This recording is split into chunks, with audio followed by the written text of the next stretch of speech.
नहीं, आज हम बनाएंगे टमाटर रसम। यहाँ मैं 2 टमाटर को कद्दूकस कर लिया है और इसमें थोड़ा सा पानी ऐड कर लेंगे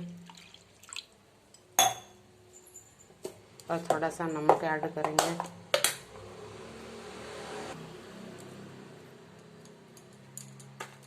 और कुछ टाइम उबलना उसको छोड़ देंगे कुछ टाइम। थोड़ा सा काली मिर्च कूट लेंगे, जीरा 1 चम्मच,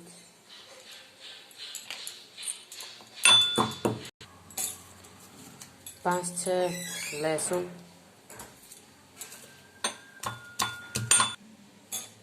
थोड़ी सी कड़ी पत्ता, कोरिएंडर लीव्स। ये देखिए हमने इधर मसाला कूट लिया है। अब टमाटर रसम उबलना आ गया है, कूटी हुई इधर ऐड कर देंगे।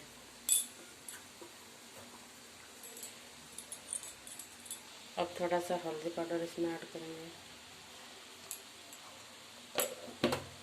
अब मेरा टमाटर उबल गया है अच्छा से।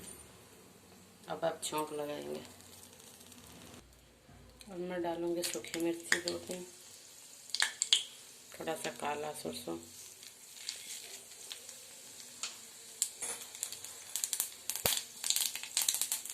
थोड़ी सी कड़ी पत्ता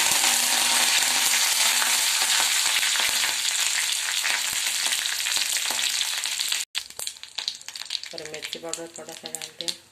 अब मैंने छौंक लगा दी और ऊपर से आप थोड़ा सा धनिया पत्ता डाल लोगे। बस बन गया हमारा टमाटर रसम।